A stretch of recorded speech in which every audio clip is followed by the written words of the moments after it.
99% in Israel. I could run for prime minister. So maybe after I do this, I'll go to Israel, run for prime minister. Israeli পরবর্তী প্রধানমন্ত্রী হওয়ার জন্য নির্বাচনে লড়তে চান মার্কিন প্রেসিডেন্ট ডোনাল্ড ট্রাম্প। ইসরায়েলে তিনি অত্যন্ত জনপ্রিয় জানিয়ে ট্রাম্প বলেন, একটি জরিপে দেখেছি সেখানে আমার সমর্থন 99%। এটা তো বেশ ভালো। এমন প্রেক্ষাপটে কূটনৈতিক মহলে প্রশ্ন উঠেছে, তবে কি সত্যি ইসরায়েলি পরবর্তী প্রধানমন্ত্রী হচ্ছেন ডোনাল্ড ট্রাম্প? আর কেনই বা হঠাৎ করে এমন সিদ্ধান্ত নিয়েছেন তিনি? এমন প্রশ্ন এখন কূটনৈতিক অঙ্গনে। 20 মে গণমাধ্যম কর্মীদের সঙ্গে কথা বলার সময় ডোনাল্ড ট্রাম্প বলেন, হয়তো আমি ইসরায়েলে গিয়ে প্রধানমন্ত্রী পদে নির্বাচন করব।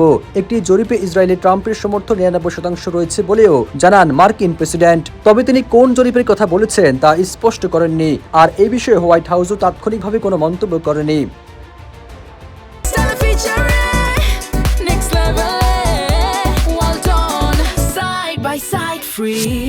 বর্তমানে ইসরায়েলের প্রধানমন্ত্রী হিসেবে দায়িত্ব পালন করছেন বেনিয়ামিন নেতানিয়াহু। 1996 সাল থেকে তিনি একাধিক মেয়াদে এই পদে রয়েছেন। ইরান যুদ্ধের বর্তমান অবস্থা নিয়ে নেতানিয়াহুর সঙ্গে কথা হয়েছে কিনা এমন প্রশ্নের জবাবে ট্রাম্প বলেন, তিনি খুব ভালো আছেন, তিনি খুব ভালো মানুষ, আমি যা চাই তিনি তাই করবেন, আমার কাছে তিনি দারুণ একজন মানুষ।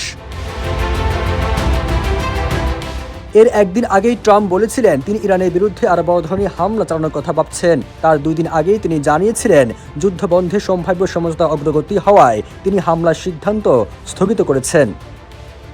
সবুজ আলম, নিউজ ডেস্ক, ইত্তেফাক।